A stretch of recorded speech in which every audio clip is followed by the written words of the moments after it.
Voltamos então no nosso programa Convocação e como nós tínhamos prometido, nós estamos aqui com a presença do nosso amigo, nosso irmão, seminarista Guido. De modo especial a gente pode falar isso, eu e o Thiago Sardinha, porque ele está na nossa turma da Teologia 3, ele que teve uma experiência fora e agora está no nosso seminário São José. Mas enfim, eu vou me calar agora para que ele possa testemunhar diante de vocês aquilo que Deus fez e faz na vida dele.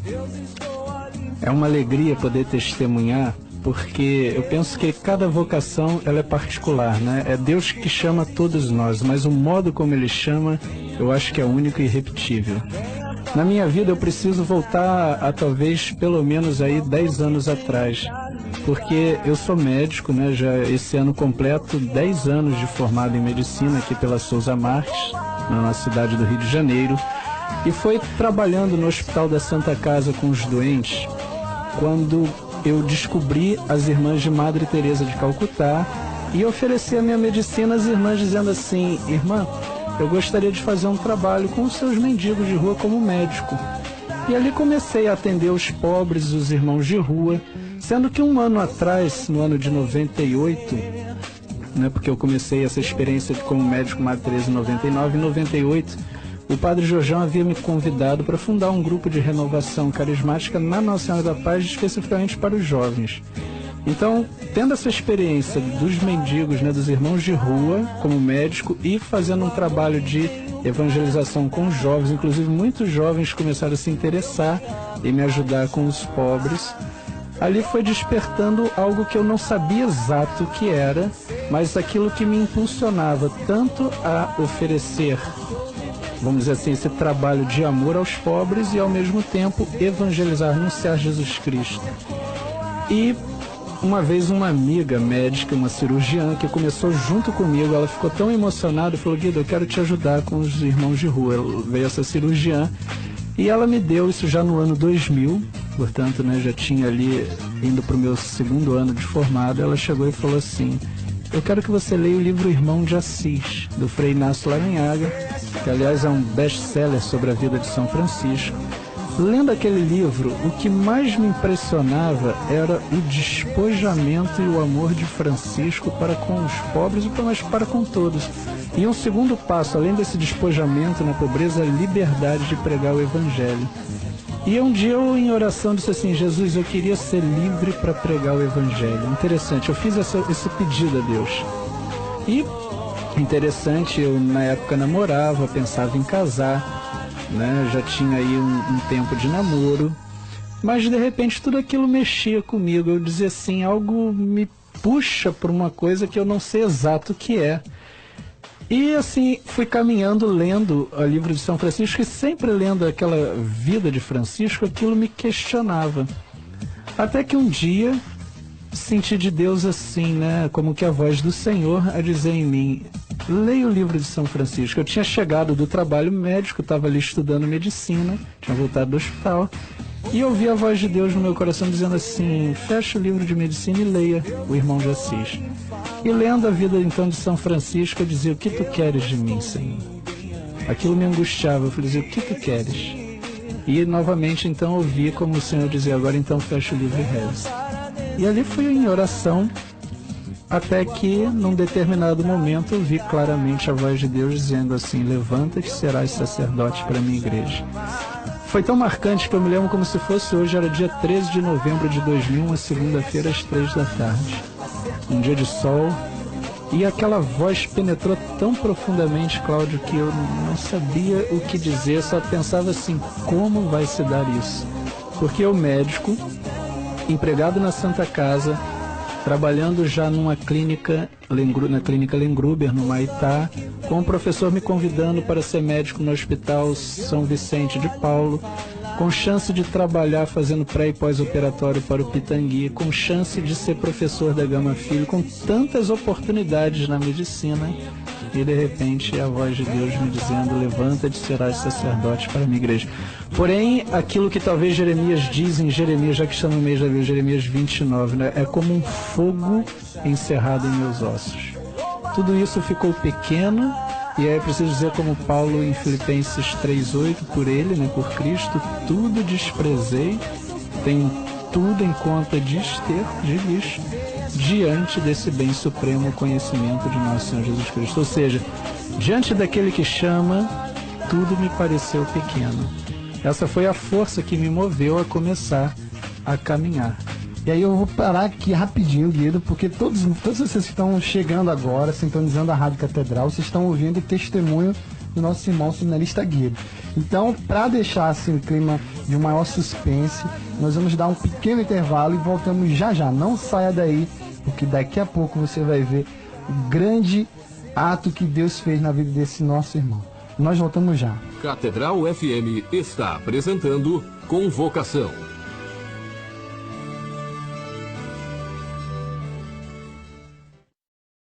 E voltamos para o nosso programa Convocação, no dia de hoje, entrevistando o seminarista Guido, né, que está nos trazendo o seu grande testemunho vocacional. E ele já falou no bloco anterior sobre esse despojar-se, a fim de que Cristo seja a grande riqueza na sua vida, que também nós, né, vocês ouvintes, né, possamos atrair também para nós este Deus que quer se fazer presente por completo em cada um de nós. Este Deus que se despojou-se, né, e que também possamos assim darmos uma resposta a Ele à altura, ou seja, com a nossa vida.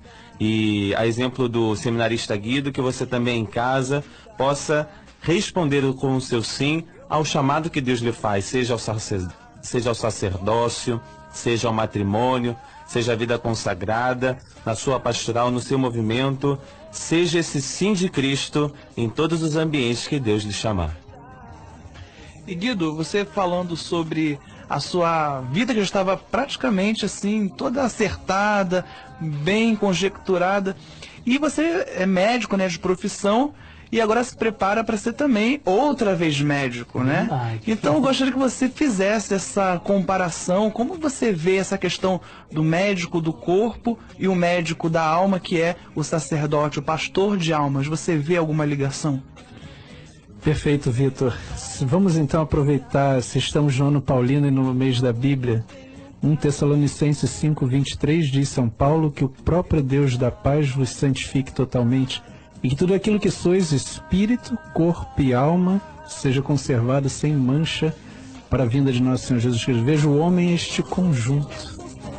O homem não é só corpo, o homem não é só alma e espírito, mas o homem é essa união, vai dizer São Tomás de Aquino, essa união substancial, né? Quer dizer, de corpo e alma. Eu acho tão bonito, nós temos que casar as duas coisas, né? Uni-las, porque enquanto o médico vamos dizer, ele entra com tudo para tentar salvar essa vida corporal, manter essa vida corporal, nós sacerdotes, quer dizer, e seminaristas, nós temos que lutar por esta alma, zelar, porque também uma vida rica no Espírito, uma vida cheia do Espírito Santo, é uma vida que traz benefícios, eu diria até corporal. Eu fico imaginando, eu sempre disse isso, para mim um bom padre é mais médico até do que um médico. Pense que os jovens que saem das drogas, os jovens que se libertam do vício, do alcoolismo, da prostituição, isso é medicina preventiva. Quantos acidentes não iriam acontecer? Quantas doenças venéreas não iriam acontecer se os jovens, por exemplo, seguirem aquilo que pede a lei de Deus, né, no mandamento ali do 6º mandamento? Então eu penso, quão importante é o nosso trabalho sacerdotal. Isso é um trabalho médico, é um trabalho de saúde, sim, né? Aquilo que a gente ouve tanto falar, né, mente sã, um corpo são. Então, quer dizer, o espírito, quando está bem, quer dizer, quando está cheio da presença de Deus, isso vai refletir numa vida saudável, sem dúvida alguma. Então, acho que é um casamento. Isso aí. E, assim, todo mundo sabe que para a gente ser padre, a gente precisa estudar e muito. Na verdade, nós fazemos 2 faculdades. O Guido já tinha feito medicina. Então, como é que foi essa questão, Guido, que depois que você se sentiu chamado, até onde você pôde dar resposta, como é que foi tudo isso para você, depois do estudo, chegar ao Seminário São José, expectativa? Conta pra gente, partilha com a gente. Eu estava bem na linha do despojamento. Interessante, quando eu fiz medicina e não pensava em ser padre, eu sempre dizia assim, não quero nada de área humana, né, dessa filosofia, área de história, área de... E interessante, de repente me vem um chamado de Deus, onde eu me vejo indo para a área humana, mas hoje eu vejo que riqueza, porque se a medicina ela lida muito com o lado experimental, o lado, né, material do concreto, do corpo, aquelas coisas, né? Eu sei que é uma tuberculose, tem um agente etiológico e tal. Por um outro lado, a riqueza dessa vida no espírito que a gente começa a aprender pela filosofia, o estudo do pensamento, toda a elaboração, e que depois isso enriquece ainda mais na teologia. Então, eu acho que até você, médico, mesmo que você não tenha uma vocação sacerdotal, mas com certeza a teologia, a filosofia tem muito a enriquecer, eu diria, a tantas outras disciplinas, né? Então isso é sem dúvida uma riqueza. Seminarista Guido, estamos no mês da Bíblia, né? E a pergunta é a seguinte: qual foi a importância, né, da Sagrada Escritura para o discernimento vocacional ao sacerdócio? Eu me lembro que logo quando eu tive esse chamado de Deus, vamos dizer assim, muitas tentações aconteciam. Eu acostumado ali a viver, vamos dizer, uma vida de também pegando onda, surfando, ia lá às minhas festas, então de repente me vejo assim sendo chamado para uma vocação sacerdotal que vem toda uma implicação, uma mudança de vida com o chamamento. E uma passagem, eu digo assim, todos nós cristãos, independente da vocação, temos que ter talvez um versículo que seja um condutor da nossa vida. E um versículo condutor, pelo menos vocacionalmente, da minha vocação, se eu falei de 1 Tessalonicenses 5:23, o versículo seguinte, 1 Tessalonicenses 5:24, sempre foi um condutor da minha vocação. Diz São Paulo: fiel é aquele que vos chama e o cumprirá. Deus é fiel. Deus me chamou e o mais bonito de São Paulo, vai cumprir. Se você jovem se sente chamado, saiba, o verdadeiro chamado, não só Deus te chama, Deus vai cumprir o chamamento da tua vida. Isso me dá uma certeza tão grande, porque a gente vai caminhando. Esse chamado foi dia 13 de novembro desse ano, faz 8 anos. Quer dizer, 8 anos eu estou dando uma resposta rumo a uma meta ainda por alcançar. Né? Nós estamos aqui esperando chegar ansiosamente este momento. Então, esse versículo, sempre que possa vir alguma coisa querendo desanimar, vem lá: fiel é aquele que vos chama e o cumprirá. Deus vai cumprir, porque também diz Romanos 11:29, o dom e o chamado de Deus são irrevogáveis. Uma vez que Deus chama, Ele não volta atrás. Então que a gente nunca desista deste plano e deste propósito de Deus. E para isso, a palavra de Deus é aquilo que Jesus diz em Mateus 7:24, é uma rocha a sustentar a casa. Vão bater os ventos, vão bater as chuvas, vão vir muitas coisas contrárias, mas a casa não vai ser abalada. E você está falando sobre os ventos que batem na casa. Algum vento já bateu por aí, Guido? Com certeza, eu acho que sempre, né? Primeiro ventos assim que vieram, pessoas até boas de igreja me questionaram: será que você realmente tem vocação sacerdotal, visto que você já faz um trabalho belíssimo como médico com os mendigos de rua de Madre Teresa de Calcutá, os pobres? Você fundou um grupo de oração que era um grupo que estava crescendo muito na paz, tínhamos aí 150 pessoas mais ou menos há algum tempo, né? Namorando uma jovem muito cristã de Deus. Então, a primeira coisa foi questionamento: será que isso realmente vem de Deus, ou você vai pôr tudo isso que é bom a perder para seguir um caminho desconhecido? Então, e outros, né? Eu acho que aquela tentação que todos nós experimentamos, às vezes do desânimo, às vezes daquilo que, né, a gente tem uma visão inicial do sacerdócio, mas ela vai sendo construída no dia a dia. Então, às vezes, provas que vêm, mas que eu digo, quem verdadeiramente é chamado não se deixa desanimar. A gente pode passar, né, pelo aquele momento vamos dizer assim, de um certo tremor, porém Deus levanta. Eu gosto muito também, Tiago, daquela passagem do Salmo 109, beberás água corrente e por isso seguirás de fronte erguida. Nós somos chamados a beber do Espírito, essa água viva, para prosseguir com essa fronte erguida. Nada de andar olhando para baixo, só no desânimo, no pessimismo. Até você que é casado também, você que vive numa outra realidade, uma outra vocação, você precisa dessa água viva para caminhar de fronte erguida. No caso, Guido, foi difícil você tomar essa decisão assim, última? Agora eu vou mesmo procurar o grupo vocacional. Como foi essa etapa de tomar uma decisão e ir para o seminário? E também complementando, você teve algum choque cultural, algum choque de forma de viver quando você chegou no seminário, vivendo aí já nesse período no seminário? Foi muito difícil? Creio que a dificuldade ela existe, né? Porque toda mudança ela passa por vamos dizer assim, um processo até você estar habituado no novo. Porém, eu acredito assim, como a minha mudança não foi logo de início, eu tive aí esse período fora, até porque, deixa eu colocar aqui para os ouvintes, como se deu isso? Logo quando eu tive esse chamado, Dom Homer, na época, bispo auxiliar, disse, vamos avaliar 1 ano. Fiquei 1 ano no ano de 2001, exercendo minha profissão de médico, mas sendo acompanhado por Dom Homer, até que ele disse, assim, vejo que realmente você tem vocação. Então, no ano de 2000, só que ele disse assim, eu quero que você continue trabalhando como médico no hospital e vai estudar filosofia no Mosteiro de São Bento. Neste ano, eu iniciei, no ano de 2002, eu iniciei a filosofia no Mosteiro de São Bento e junto vem um trabalho novo na minha vida, evangelizar doentes dentro do hospital. Até então, trabalhava como médico. Mas aí me veio, por que não agora, então, evangelizar os enfermos? Aí fundei um grupinho de oração dentro do Hospital da Santa Casa aos domingos, já tendo lá uma pastoral da saúde. Aí começou, vamos dizer, o meu apostolado. Comecei a ser chamado para pregar em várias paróquias, testemunhar. As pessoas iam para a Santa Casa ver o nosso trabalho, doavam remédios, começaram a ter doação de cadeira de rodas. Isso foi mexendo com professores.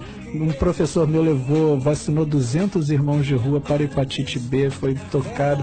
Então eu continuei o meu trabalho médico com Madre Teresa de Calcutá, evangelizando doentes na Santa Casa. E vamos dizer, comecei a peregrinar muitas paróquias para dar o testemunho e evangelizar, né, anunciar Jesus Cristo. Então comecei assim a conviver com padres, com seminaristas. Então acho que o choque não foi tão grande porque eu já vinha tendo uma experiência. Então mais ou menos você já ia vendo o que seria um seminário. Eu digo assim, claro, a gente sair da nossa casa de uma realidade, né, para outra, há sempre um estranhamento inicial. Porém, talvez já acho que a palavra choque eu não fazer que eu tive um choque, mas sim uma adaptação ao seminário, eu creio que seria a palavra certa. Como é que você tem vivido esse tempo de seminário? Eu uma vez disse a um amigo, eu creio que eu estou no meu tempo de deserto. Tempo de encontro com Cristo no deserto, porém tempo de vencer a batalha espiritual. A gente passa por tentações, acho que um seminarista que diga que não sente as tentações, então eu acho que é um momento muito rico, talvez a experiência um pouco de Cristo, nesse despojar-se, e ali você encontra Deus, se encontra, mas também vê as misérias, né, e esse combate que a gente deve travar. Então é um momento, Cláudio, que para mim é muito rico. Isso aí, para todos nós, né, Guilherme? Com certeza. E, infelizmente, tudo que é bom dura pouco, né? O nosso programa vai chegando ao final, mas nós queremos ainda passar a palavra para o nosso irmão Guido e dizer que você pudesse dar uma finalização, Guido, mostrando a esses ouvintes que estão nos ouvindo agora a importância do chamado, e eu posso ir até mais longe. O que você diria para eles, aqueles que estão em dúvida, aqueles que precisam tomar uma decisão? Qual a palavra que você dá para todos os nossos ouvintes? Aproveitando o ano paulino, vamos lá, né? Em Filipenses 3,13 diz São Paulo, esquecendo o que ficou para trás, eu me lanço para aquilo que está na frente. Jovem, se você escuta a palavra do Senhor, deixa o que ficou para trás. Olha para frente. São Paulo diz também em Filipenses 3,16, não importa em que grau chegamos, mas agora importa prosseguir decididamente. O cristão vive de uma decisão, e há momentos da vida em que é preciso ter essa decisão radical. Como um dia chegou para mim esse momento onde eu me vi diante de Deus e precisava dar uma resposta. Que seja o teu sim, sim, o teu não, não. Ser firme, mas lembra, esquecendo aquilo que ficou para trás, se lance para o que está à frente. E com certeza isso que está à frente é muito maior. Vale a pena, volto da onde iniciei, perder tudo por causa de nosso Senhor Jesus Cristo. Perder tudo para se unir àquele que é o tudo. Né? Isso vai dizer São João da Cruz. Tudo perder para ganhar. Então eu acredito que isso aí é que deve iluminar o passo. Se você sente, né, esse apelo do Senhor, dê uma resposta. Amém, amém. E nós, com alegria, queremos agradecer a você, nosso irmão Guido, pela sua participação, pelo seu testemunho, que de fato foi para nós muito edificante. Por isso, nós, nesse momento, convidamos você para fazer o nosso momento de oração, encerrando assim o nosso programa. Senhor, já nos colocamos em Tua presença. E neste mês, Senhor, pedimos que a Tua palavra, com toda a sua riqueza, venha habitar em nossos corações. Dai-nos a graça, Senhor, de viver sempre segundo o Teu Espírito, que os frutos do Teu Espírito abundem em nossa vida, para que possamos em tudo proclamar a Tua verdade.